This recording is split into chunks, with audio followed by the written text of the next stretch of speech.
కడిలు కనిపిస్తున్నాయి కదా, ఇక్కడ నుంచి ఇదంతా ల్యాండ్ స్టార్ట్ అవుతుంది మనకి. ఓకే, అక్కడ రైట్ సైడ్ కడిలు ఉన్నాయి కదా, అక్కడ నుండి ఇదంతా మనకి ల్యాండ్.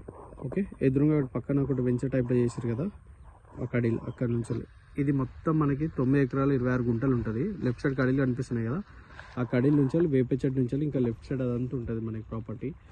మొత్తం ఇది 9 ఎకరాల 26 గుంటలు. మనకు డబుల్ రోడ్ నుంచి సెకండ్ బిట్ కిందకి వస్తుంది. ఇది ఆడ ముందుకు పోతుంది, అది ముందు double road. Okay, Husnabad road నుంచి మనకు జస్ట్ 200 మీటర్స్ ఉంటుంది. అక్కడ ట్యాంక్ కనిపిస్తుంది కదా, ఎల్లు కనిపిస్తుంది కదా, ఉస్నాబాద్ రోడ్. ఓకే, ఇది ల్యాండ్ మనకి మొత్తం 9 ఎకరాల 26 గుంటలు ప్రాపర్టీ.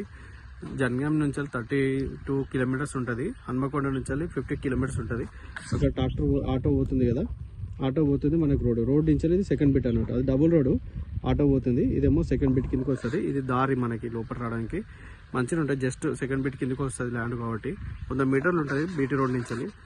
ఇది ప్రాపర్టీ మొత్తం రెడ్డి సాయిల్. మొత్తం ఇదంతా కల్టివేషన్ చేసి ఉంటుంది. వెనక సైడ్ అంతా మక్కేసి ఉంటుంది, లెఫ్ట్ సైడ్ అంతా ప్లేన్ ల్యాండ్ ఇదంతా. ఓకే, ఇది ప్రాపర్టీ మనకి 9 ఎకరాలు వరకు ఉంటుంది. మొత్తం ప్లేన్ ల్యాండ్ మనకి, క్లియర్ టైటిల్. చుట్టూ మొత్తం బౌండరీస్ వేసి ఉంటాయి, ఇటు లెఫ్ట్ రైట్ అంతా బౌండరీస్ వేసి ఉంటాయి సైట్ అంతా.